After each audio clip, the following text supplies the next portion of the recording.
ଚାଣକ୍ୟ କହିଛନ୍ତି କି ମୂର୍ଖ ହୁଅନ୍ତୁ ଓ ଦୁନିଆକୁ ଠକନ୍ତୁ। ହୁଏତ ଏହା ଶୁଣିବା ମାତ୍ରେ ଆପଣଙ୍କୁ ହସ ଲାଗିପାରେ, କିନ୍ତୁ ଏହା କୌଣସି ଧୋକା ଅବା ଛଳନା ନୁହେଁ, ବରଂ ଏହା ଏକ ଚତୁରତା ଯାହା ପ୍ରତ୍ୟେକ ସମସ୍ୟାକୁ ସହଜ କରିପାରିବ। ଆଜି ଆମେ ଚାଣକ୍ୟଙ୍କର ନୀତିଗୁଡ଼ିକ ମାଧ୍ୟମରେ ଏହି ରଣନୀତିର ଗଭୀରତାକୁ ଜାଣିବା। ଆଜି ଆମେ ଚାଣକ୍ୟଙ୍କର ସେହି ନୀତି ଉପରେ ବିଶେଷ ଧ୍ୟାନ ଦେବା ଯାହା କହିଥାଏ କି ନିଜକୁ ଦୁର୍ବଳ ଦେଖାନ୍ତୁ। ଚାଣକ୍ୟ ସର୍ବଦା କହିଛନ୍ତି କି ନିଜ ପ୍ରକୃତ ଶକ୍ତିକୁ ଲୁଚାଇ ରଖନ୍ତୁ। ଯେବେ ଆପଣ ନିଜକୁ ଦୁର୍ବଳ ଦେଖାଇଥାନ୍ତି ତ ଆପଣଙ୍କ ବିରୋଧୀ ଆପଣଙ୍କୁ କମ୍ ବୁଝିଥାନ୍ତି ଆଉ ଆପଣଙ୍କ ପ୍ରକୃତ ଶକ୍ତି ଲୁଚି ରହିଥାଏ। ଏହା ତାଙ୍କର ସବୁଠାରୁ ବଡ଼ ରଣନୀତି ଥିଲା। ଚାଲନ୍ତୁ ଜାଣିବା ଏହି କାହାଣୀ ମାଧ୍ୟମରେ ବିସ୍ତାର ଭାବରେ ବୁଝାଉଛି କି କିପରି ଚାଣକ୍ୟଙ୍କର ଏହି ନୀତି ଆଜି ବି ସେତେ ପ୍ରଭାବୀ ଅଟେ। ଯେବେ ଚାଣକ୍ୟ ନନ୍ଦ ବଂଶର ଦରବାରକୁ ଯାଇଥିଲେ ତ ସେ ନିଜକୁ ଏକ ସାଧାରଣ ବ୍ରାହ୍ମଣ ରୂପରେ ପ୍ରସ୍ତୁତ କରିଥିଲେ। ଦରବାରରେ ବସିଥିବା ସମସ୍ତ ଉଚ୍ଚ ପଦସ୍ଥ ଲୋକମାନେ ତାଙ୍କୁ କେବଳ ଜଣେ ସାଧାରଣ ବ୍ୟକ୍ତି ରୂପରେ ଦେଖୁଥିଲେ, କିନ୍ତୁ ତାଙ୍କ ମନରେ ଗଭୀର ଯୋଜନା ଥିଲା। ଏକ ଏମିତି ଯୋଜନା ଯେଉଁଥିରେ ନନ୍ଦବଂଶର ସାମ୍ରାଜ୍ୟକୁ ଧ୍ୱଂସ ବିଧ୍ୱସ୍ତ କରିଦେଇଥିଲା। ସେ ଏହା ସିଦ୍ଧ କରିଦେଇଥିଲେ କି ଯେବେ ଆପଣ ନିଜର ପ୍ରକୃତ ଶକ୍ତିକୁ ଲୁଚାଇ ରଖିବେ ତ ବିରୋଧୀ ଆପଣଙ୍କୁ କମ୍ ବୁଝିବେ, କମ୍ ଆଙ୍କିବେ ଆଉ ଆପଣ ସହଜରେ ନିଜ ଯୋଜନାକୁ ପରିଣାମ ଦେଇପାରିବେ। ଏହା ସେ ସିଦ୍ଧାନ୍ତ ଅଟେ ଯେଉଁଥିରେ ଆମେ ନିଜ ଜୀବନରେ ଆପଣାଇ କଠିନ ପରିସ୍ଥିତିର ସାମ୍ନା କରିପାରିବା। ଭାବନ୍ତୁ, ଆଜିର ଏହି କଳିଯୁଗରେ ଯଦି ଆପଣ ବିରୋଧୀକି ନିଜ ପ୍ରକୃତ ଶକ୍ତିର ଅନୁମାନ ହେବାକୁ ଦେବେ ନାହିଁ ତ ସେ କିପରି ଆପଣଙ୍କର ଦୁର୍ବଳତାର ଫାଇଦା ଉଠାଇ ପାରିବେ। ଆପଣଙ୍କର ଏହି ଗୁପ୍ତ ଶକ୍ତି କାରଣରୁ ଚାଣକ୍ୟ ଆଉ ଏକ ମହତ୍ତ୍ୱପୂର୍ଣ୍ଣ ନୀତି ଉପରେ ଜୋର ଦେଇଛନ୍ତି। ତାହା ହେଉଛି ଉଚିତ ସମୟରେ ଆକ୍ରମଣ କରିବା ବା ପ୍ରହାର କରିବା। ତାଙ୍କର ଏହା ମାନିବା କଥା କି ଯଦି ଆପଣଙ୍କୁ ନିଜ ଲଢ଼େଇ ଜିତିବାର ଅଛି ତ ଉଚିତ ସମୟର ଅପେକ୍ଷା କରିବାକୁ ହେବ। ସେ ନିଜ ଯୋଜନାକୁ ଗୁପ୍ତ ରଖୁଥିଲେ ଓ ସେତେ ପର୍ଯ୍ୟନ୍ତ ପ୍ରକାଶ ହେବାକୁ ଦେଇନଥିଲେ ଯେ ପର୍ଯ୍ୟନ୍ତ ଶତ୍ରୁର ଦୁର୍ବଳତା ସ୍ପଷ୍ଟ ହୋଇନଥିଲା। ଯେବେ ଚନ୍ଦ୍ରଗୁପ୍ତଙ୍କୁ ରାଜା କରିବାର କଥା ଆସିଲା ତ ସେ ଧୀରେ ଧୀରେ ନିଜ ଯୋଜନାକୁ ପରିଣାମ ଦେଲେ। ଏହି ନୀତିଗୁଡ଼ିକ ମଧ୍ୟରୁ ଆଉ ଏକ ମୁଖ୍ୟ ନୀତି ଥିଲା ନିଜକୁ ମୂର୍ଖ ଦେଖାଇବା। ଦୁନିଆରେ ସବୁଠାରୁ ବଡ଼ ଚତୁରତା ତାହା ଅଟେ। ଯେବେ ଲୋକମାନେ ଆପଣଙ୍କୁ ଦୁର୍ବଳ ଭାବିଥାନ୍ତି ତ ସେ ନିଜ ସବୁ ଯୋଜନାକୁ ଆପଣଙ୍କ ସାମ୍ନାରେ ଖୋଲି ଦେଇଥାନ୍ତି। ଏହିଠାରୁ ହିଁ ଆପଣଙ୍କ ବିଜୟର ଆରମ୍ଭ ହୋଇଥାଏ। ଏବେ ଆସନ୍ତୁ ଜାଣିବା ମନୋବିଜ୍ଞାନ ଆଧାରରେ ବୁଝିବା କି କାହିଁକି ନିଜକୁ ମୂର୍ଖ ଦେଖାଇବା ଏତେ ଗୁରୁତ୍ୱପୂର୍ଣ୍ଣ ହୋଇଥାଏ।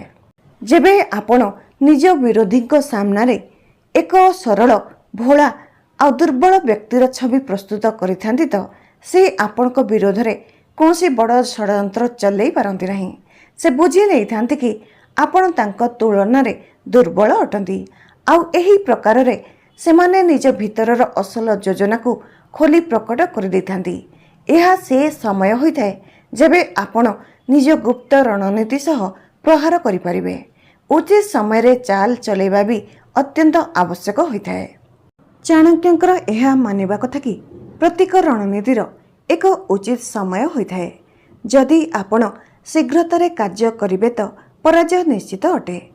ଏହିପରି ମହାଭାରତରେ ପାଣ୍ଡବମାନେ କେତେଥର ନିଜକୁ ଦୁର୍ବଳ ଦେଖାଇଥିଲେ, ହେଲେ କୌରବଙ୍କର ଦୁର୍ବଳତା ପ୍ରକାଶ ହୋଇପାରିବ।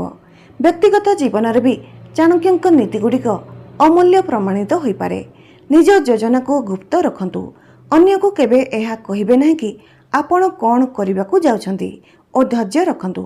ଏହା ସବୁ ନୀତିଗୁଡ଼ିକ ଆପଣଙ୍କ ପାଇଁ ଅସୀମ ସମ୍ଭାବନାର ଦ୍ୱାର ଖୋଲିପାରେ।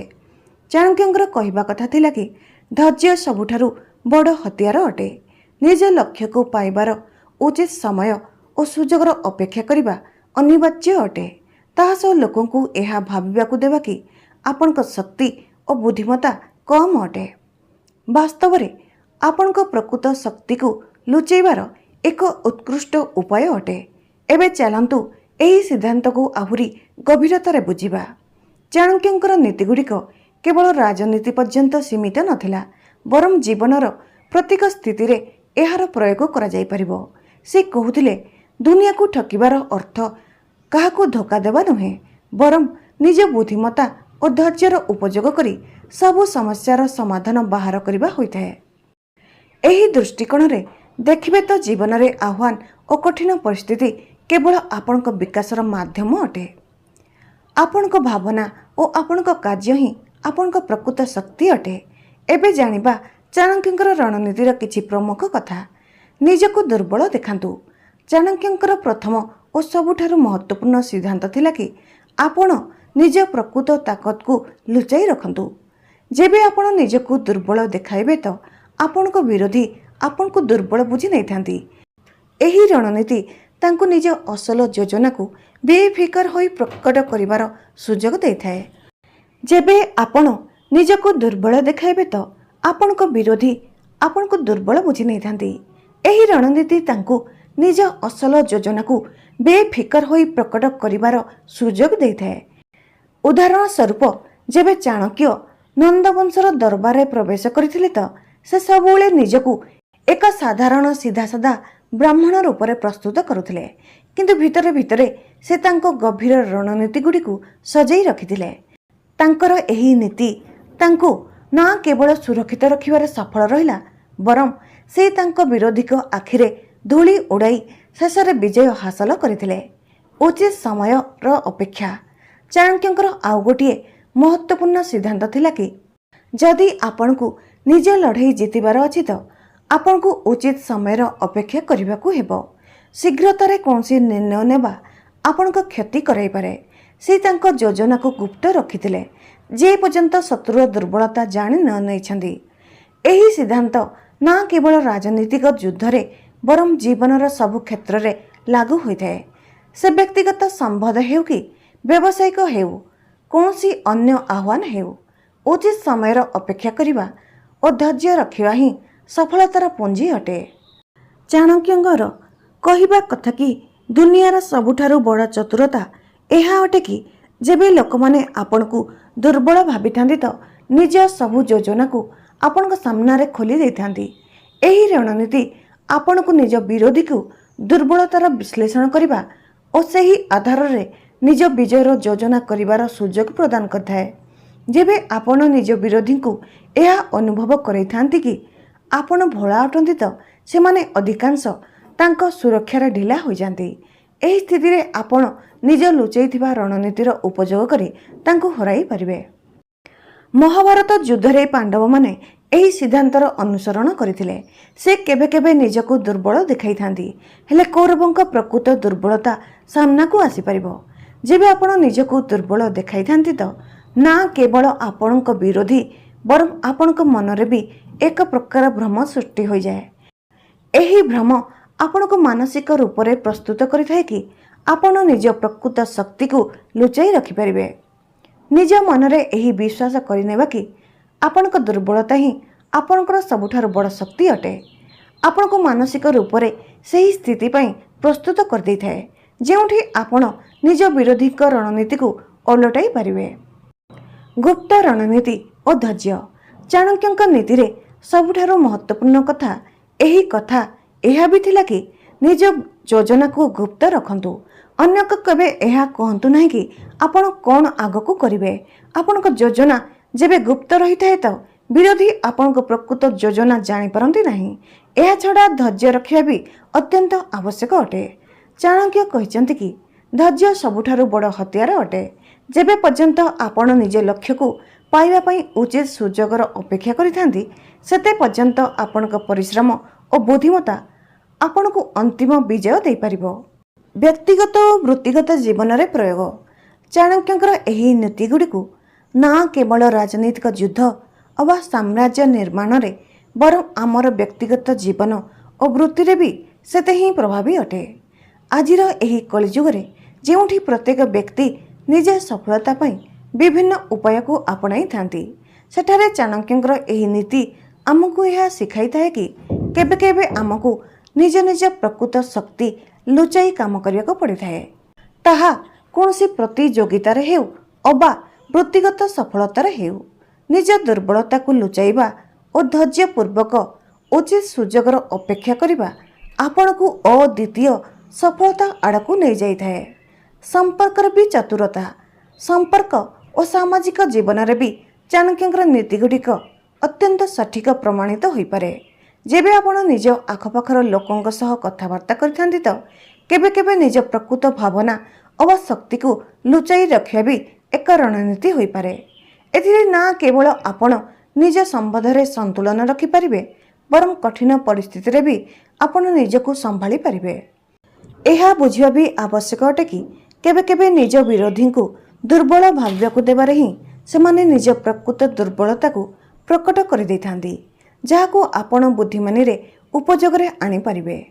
ଆତ୍ମବିଶ୍ୱାସ ଓ ଭିତରର ଶକ୍ତି। ଚାଣକ୍ୟଙ୍କର ନୀତିଗୁଡ଼ିକ ଆମକୁ ଏହା ବି ଶିଖାଇଥାଏ କି ପ୍ରକୃତ ଶକ୍ତି ବାହାରେ ଦେଖାଇ ହେବାରେ ନୁହେଁ, ବରଂ ଭିତରର ଆତ୍ମବିଶ୍ୱାସରେ ନିହିତ ହୋଇଥାଏ।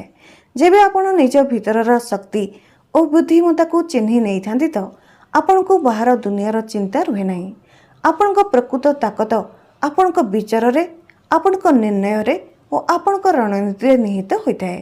ଏହି ଆତ୍ମବିଶ୍ୱାସର ବଳ ଉପରେ ଆପଣ ନିଜ ଜୀବନର ଆହ୍ୱାନର ସାମ୍ନା କରିବେ ଓ ସଫଳତା ହାସଲ କରିବେ। ଚାଣକ୍ୟ ତାଙ୍କ ଜୀବନରେ କୌଣସି ଆତ୍ମବିଶ୍ୱାସ ଓ ଭିତରର ଶକ୍ତିର ପ୍ରୟୋଗ କରି ନା କେବଳ ଏକ ସାମ୍ରାଜ୍ୟର ସ୍ଥାପନା କରିଛନ୍ତି, ବରଂ ଏକ ପୁରା ବିଚାରଧାରାକୁ ଜନ୍ମ ଦେଇଛନ୍ତି। ସମୟର ମହତ୍ତ୍ୱତା ଚାଣକ୍ୟଙ୍କ ନୀତିର ଏକ ମହତ୍ତ୍ୱପୂର୍ଣ୍ଣ କଥା। ସେ ସର୍ବଦା କହିଛନ୍ତି କି ସମୟ ହିଁ ସବୁଠାରୁ ବଡ଼ ଗୁରୁ ଅଟେ। ପ୍ରତ୍ୟେକ କାର୍ଯ୍ୟରେ ଉଚିତ ସମୟର ଚୟନ କରିବା ହିଁ ସଫଳତାର ପୁଞ୍ଜି ଅଟେ। ଯଦି ଆପଣ ଶୀଘ୍ରତାରେ ନିର୍ଣ୍ଣୟ ନେଇଥାନ୍ତି ତ ଆପଣଙ୍କ ଯୋଜନା ଅଧୁରା ରହିଯାଏ। ସମୟ ସହ ପରିସ୍ଥିତି ମଧ୍ୟ ବଦଳି ଯାଇଥାଏ। ଆଉ ଯଦି ଆପଣ ଧୈର୍ଯ୍ୟପୂର୍ବକ ଉଚିତ ସୁଯୋଗର ଅପେକ୍ଷା କରିଥାନ୍ତି ତ ଆପଣଙ୍କ ବିଜୟ ସୁନିଶ୍ଚିତ ହୋଇଯାଏ। ତାହା ବ୍ୟବସାୟ ହେଉ କି ବ୍ୟକ୍ତିଗତ ସମ୍ବନ୍ଧ ହେଉ, ସମୟର ଉଚିତ ସଦୁପଯୋଗ ହିଁ ସଫଳତାର ରହସ୍ୟ ଅଟେ। ସଫଳତାର ରହସ୍ୟ ଛଳନା ବା ଧୋକା ନୁହେଁ, ବରଂ ରଣନୀତି ଅଟେ। ଶେଷରେ ଏହା ବୁଝିବା ମଧ୍ୟ ଆବଶ୍ୟକ ଅଟେ କି ଦୁନିଆକୁ ଠକିବାର ଅର୍ଥ କାହାକୁ ଧୋକା ଦେବା ବା ଛଳନା କରିବା ନୁହେଁ, ବରଂ ଏହାର ଅର୍ଥ ହେଉଛି ନିଜ ବୁଦ୍ଧିମତ୍ତା, ନିଜ ରଣନୀତି ଓ ଧୈର୍ଯ୍ୟରେ ପ୍ରତ୍ୟେକ ସମସ୍ୟାର ସମାଧାନ ବାହାର କରିବା। ଚାଣକ୍ୟ ଏହି ନୀତିଗୁଡ଼ିକ ଏଥିପାଇଁ କହିଛନ୍ତି କି ଆମେ ନିଜ ଜୀବନର ଆହ୍ୱାନକୁ ସାମ୍ନା କରିପାରିବା ଓ ନିଜ ଲକ୍ଷ୍ୟ ପର୍ଯ୍ୟନ୍ତ ପହଞ୍ଚି ପାରିବା। ଯେବେ ଆପଣ ନିଜ ଦୁର୍ବଳତାକୁ ଲୁଚାଇଥାନ୍ତି ଓ ନିଜ ବିରୋଧୀଙ୍କୁ ନିଜ ଅସଲ ଶକ୍ତିକୁ ଜାଣିବାକୁ ଦେଇନଥାନ୍ତି ତ ଆପଣଙ୍କ ବିଜୟର ସମ୍ଭାବନା ବଢ଼ି ଯାଇଥାଏ। ଏହା ସେ ରଣନୀତି ଅଟେ ଯାହା ଚାଣକ୍ୟଙ୍କୁ ନନ୍ଦବଂଶର ପତନ କରାଇଲା ଓ ମୌର୍ଯ୍ୟ ସାମ୍ରାଜ୍ୟର ସ୍ଥାପନାରେ ଯୋଗଦାନ ଦେଲା। ଆଜିର ଭିଡ଼ିଓଟି ଆପଣଙ୍କୁ ଭଲ ଲାଗିଲେ please like, comment, share and subscribe କରନ୍ତୁ।